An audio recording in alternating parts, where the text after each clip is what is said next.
രണമാസ് ഒരു വലിയ വിജയമായ ആവുകയാണെങ്കിൽ മമ്മൂക്ക ആസിഫലിക്ക് റോളക്സ് കൊടുത്ത പോലെ ബേസിൽ എന്തെങ്കിലും കൊടുക്കാമോ?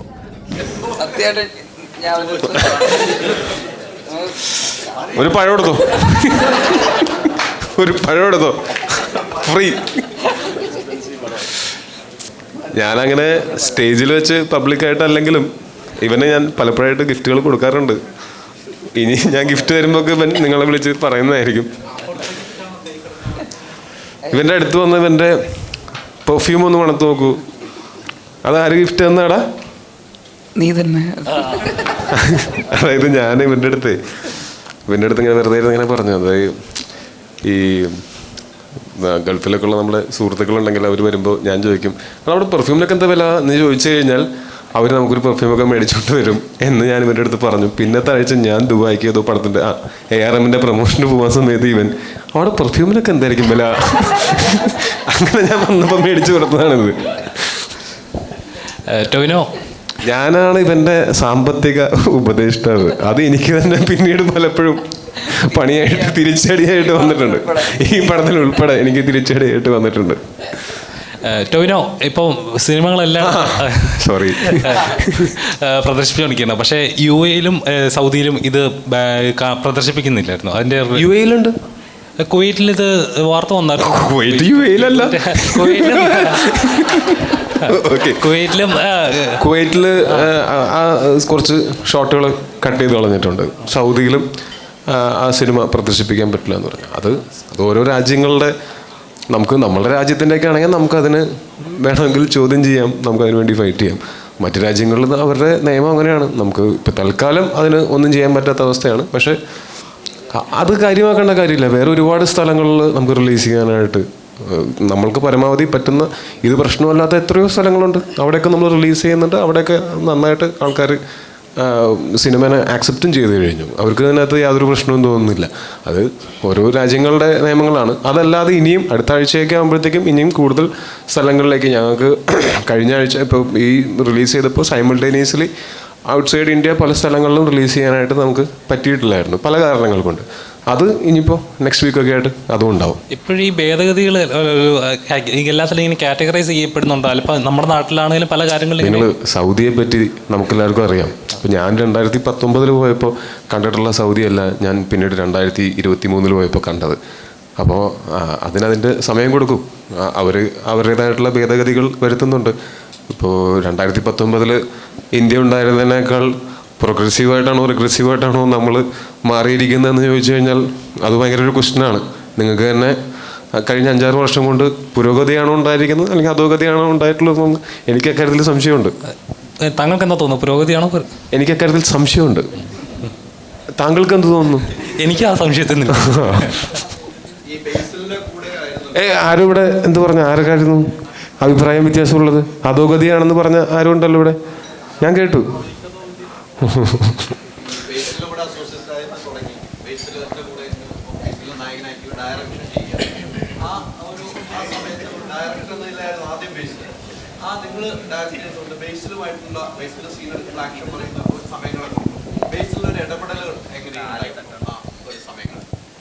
ആക്ഷൻ പറഞ്ഞ് പുള്ളി അഭിനയിക്കും, അതായിരുന്നു പ്രധാന ഇടപെടൽ.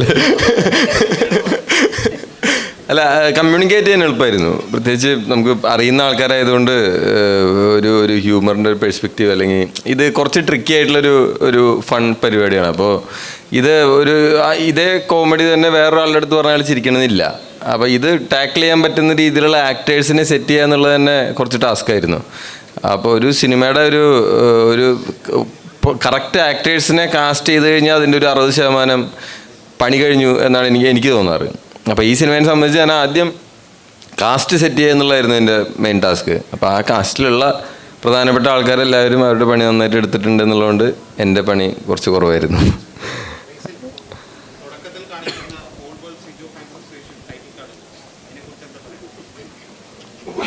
ഞങ്ങൾക്കാർക്കും അതിനെപ്പറ്റി ഒന്നും പറയാനില്ല.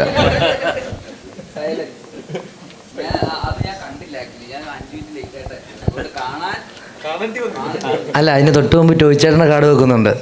അത് കഴിഞ്ഞിട്ട് all world Siju Sunny fans association ഒന്നുകൂടെ ശ്രദ്ധിച്ചാൽ അതിൻ്റെ താഴെ സെക്രട്ടറിയുടെ പേരുമുണ്ട്, പ്രസിഡൻറ്റിൻ്റെ പേരുണ്ട്, ട്രഷറിയുടെ പേരുണ്ട്.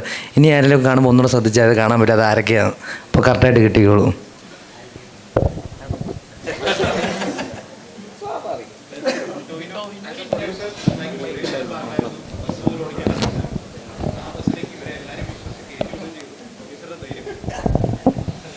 പ്രൊഡ്യൂസറിൻ്റെ ധൈര്യമല്ല, ഞങ്ങളുടെ ധൈര്യമാണ്.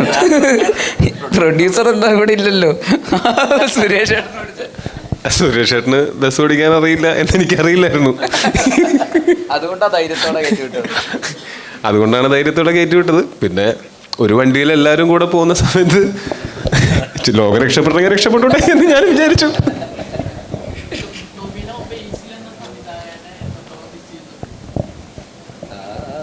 I miss you.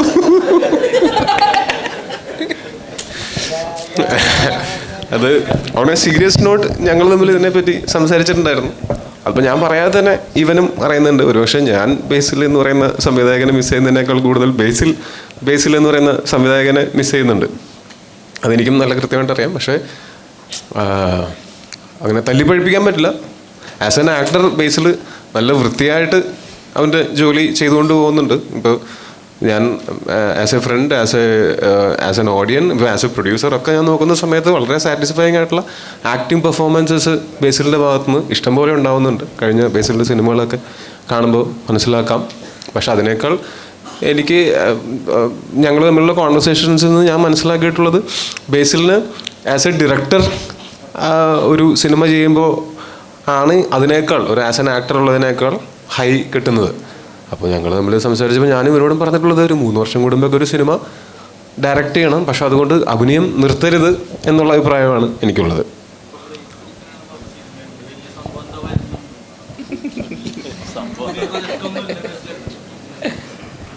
ഇല്ല, അത് എഴുത്ത് നടക്കുന്നു. കുറച്ച് 1-2 പെട്ടെന്ന് അതിന് തീരുമാനമാവുമെന്ന് പ്രതീക്ഷിക്കുന്നു. പെട്ടെന്ന്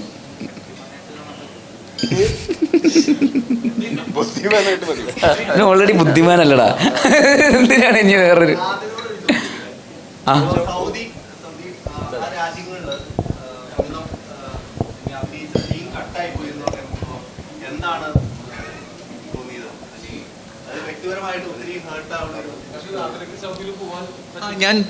ഞാൻ യു എയിലൊക്കെ സഞ്ചരിക്കുന്ന ആളാണ്. പോകുന്നതിൽ പ്രശ്നമില്ല.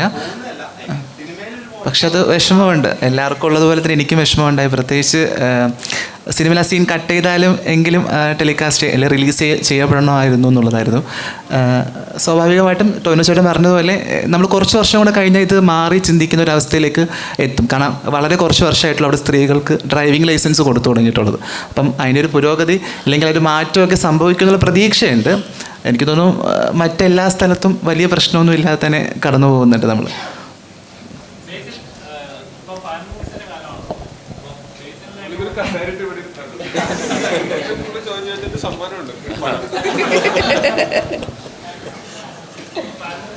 അതും സിനിമ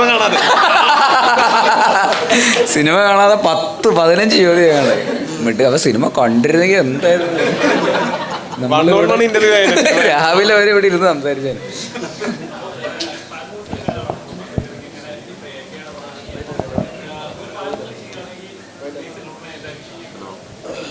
ഒന്നും കൂടെ കേട്ടില്ല. അതെ,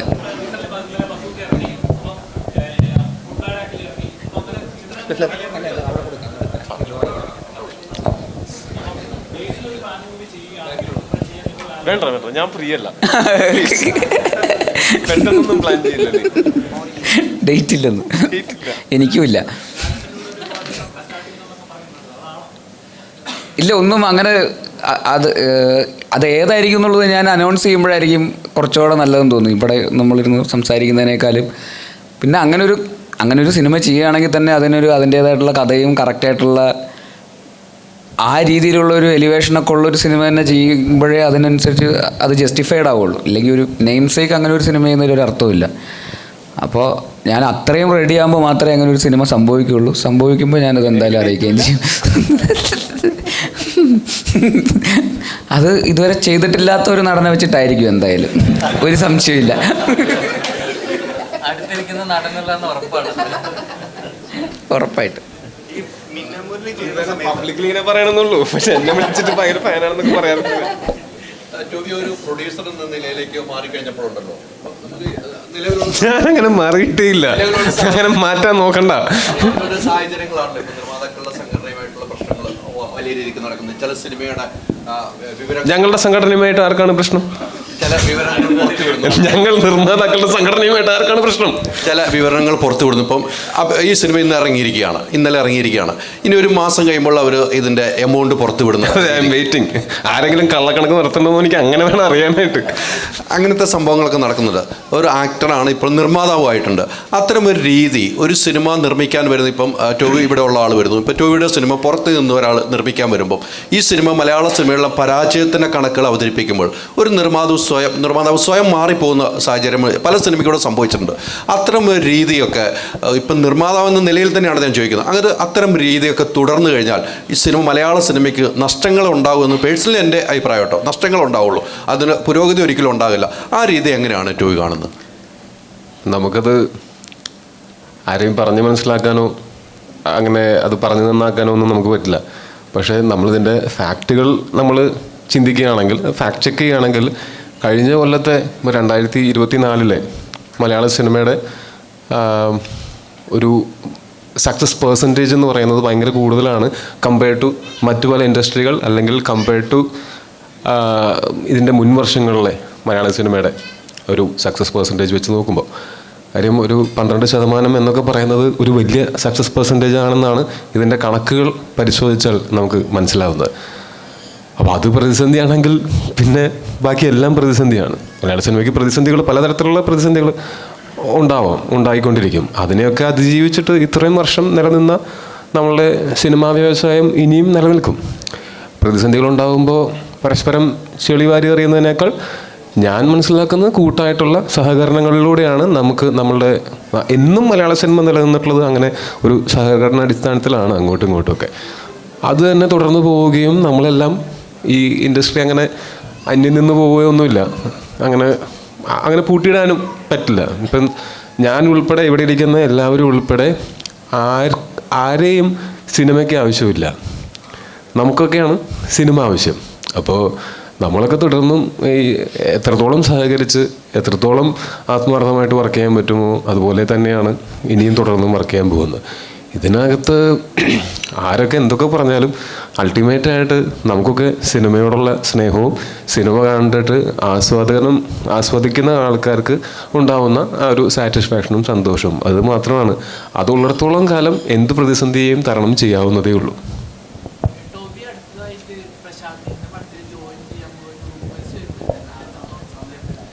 ഞാൻ അടുത്ത് ടൂർ പോകുമ്പോഴാണ് അടുത്തത് ഇല്ല അങ്ങനെ അടുത്തത് ജോയിൻ ചെയ്യാനായിട്ട് ഞാൻ എന്തായാലും ഒരു ജൂൺ വരെ ഞാനിപ്പോൾ സിനിമകളൊന്നും ഈ വർഷം ഞാൻ സിനിമകളൊന്നും അഭിനയിച്ചിട്ടില്ല.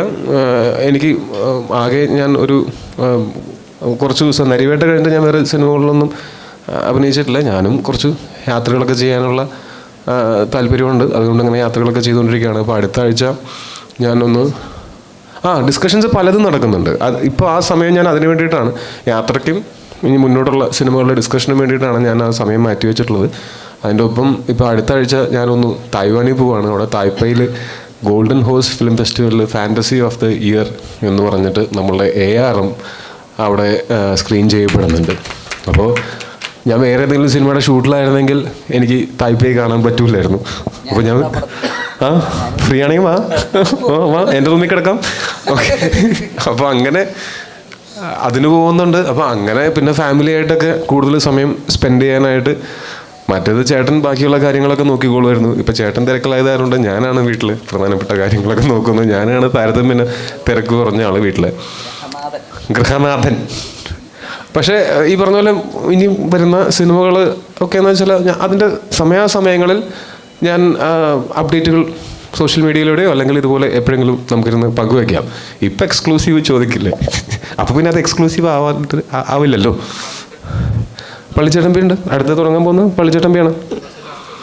അല്ല, ഈ വർഷം ഇപ്പോൾ ജൂൺ തൊട്ട് പള്ളിച്ചട്ടമ്പിയിൽ ഷൂട്ട് തുടങ്ങണം.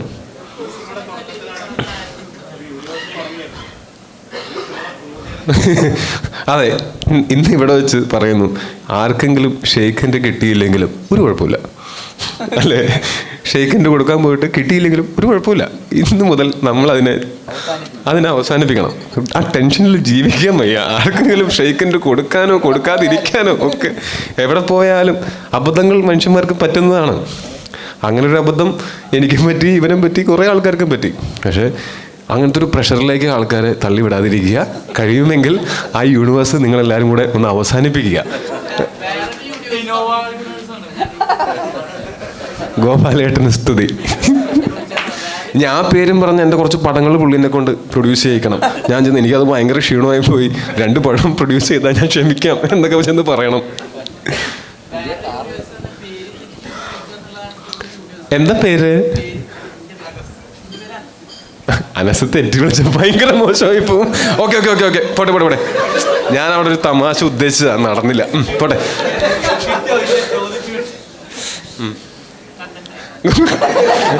ഓക്കെ, സ്പെല്ലിംഗ് പോലും മാറ്റണ്ട.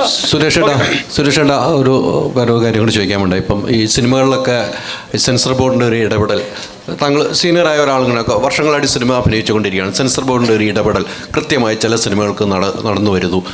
ഒരു ആവിഷ്കാര സ്വാതന്ത്ര്യമാണ്, ഒരു കലാകാരൻ്റെ ഒരു ആവിഷ്കാര സ്വാതന്ത്ര്യം, അല്ലെങ്കിൽ ഡയറക്ടറിൻ്റെ ആണെങ്കിൽ സ്ക്രിപ്റ്ററിൻ്റെ ഒക്കെ ആവിഷ്കാര സ്വാതന്ത്ര്യത്തിലേക്ക് ഒരു കടന്നുകയറ്റം വരുന്നു. ഇത്തരമൊരു പ്രവണത മലയാള സിനിമ ഇപ്പം ടോവി പറഞ്ഞ പോലെ മലയാള സിനിമ ഏറ്റവും വിജയത്തിലൂടെ പോകുന്ന കാലഘട്ടത്തിലാണ് പോകുന്നത്. അത്തരമൊരു പ്രവണത വരുമ്പോൾ എങ്ങനെയാണ് ഈ സിനിമയൊക്കെ മുന്നോട്ട് പോകാമെന്ന് ചിന്തിക്കേണ്ടതായിട്ട് വരില്ലേ? എന്താ പറയാ, ഇത് വലിയ വലിയ കാര്യങ്ങളാണത്. എന്നെ കണ്ടാൽ വിവരം വിദ്യാഭ്യാസമൊക്കെ ഉണ്ടെന്ന് തോന്നുമെങ്കിലും അതൊന്നും ഇല്ല. അങ്ങനെ അതൊക്കെ അവിടെ വരെ കൈ വെച്ചിട്ട് നാളെ എൻ്റെ അടുത്ത പടം പോകുമ്പോൾ അവിടെ കട്ട് ചെയ്ത് മാറ്റുമവർ. അത് വളരെ ഉത്തരവാദിത്തപ്പെട്ട ജോലിയുള്ള ഒരു സംഭവമല്ലേ. പിന്നെ കുറ്റം പറയാൻ പറ്റില്ല. സിനിമകൾ പല പ്രായക്കാർക്കും കാണാനുള്ളതാണല്ലേ. സോ പ്രായത്തിനുള്ള സെൻസറിങ് കാര്യങ്ങളൊക്കെ എന്തായാലും വേണ്ടത് തന്നെയാണ്. അങ്ങനെ വെറുതെ അങ്ങോട്ട് ഒരു നമ്മളെ വെട്ടിമാറ്റുക എന്ന് പറയുന്ന സംഭവമൊന്നും ഒരു പടത്തിലും ചെയ്തിട്ടില്ല എന്നാണ് എനിക്ക് തോന്നുന്നത്. അതിന് ആവശ്യമുണ്ടോ വെച്ചാൽ ആവശ്യമുള്ളത് തന്നെയാണ്. സെൻസർ കഴിഞ്ഞിട്ട് വീണ്ടും വെട്ടേണ്ട രീതിയിലേക്ക് വരുന്നു. അതാണല്ലോ ഇവിടുത്തെ ഏറ്റവും വലിയ പ്രശ്നം. സെൻസർ വെട്ടിയത് ശരിയായിട്ടുണ്ടാവില്ല. അത് നേരത്തെ വെട്ടിയത് അത് ഒരിക്കൽ വെട്ടിയത് ശരിയായിട്ടുണ്ടാവില്ല. അപ്പോൾ ഒന്നുകൂടെ വെട്ടിയിട്ടുണ്ടാവും. അങ്ങനെ ഈസി ആയിട്ട് കാണുവാണ്. അത്രേ ഉള്ളൂ. അല്ലാതെ എന്താ അത് സീരിയസ് കാണാൻ പറ്റുമോ? അതൊരു സെൻട്രൽ ബോർഡിൻ്റെ ഇതാണ്, സെൻട്രൽ ഗവൺമെൻറ്റിൻ്റെ ഒരിതാണത്. EDF ഭയക്കുന്നു. ഞാനോ? പിന്നെ അതൊന്നുമില്ല. അത്രേ ഉള്ളൂ. നമുക്ക് അതിന് പേടിയും കാര്യമൊന്നുമില്ല. അത് നടക്കട്ടെ, അത് സെൻസർ ചെയ്യട്ടെ. എത്ര നാൾ ചെയ്യുമല്ലേ നോക്കാം നമുക്ക്.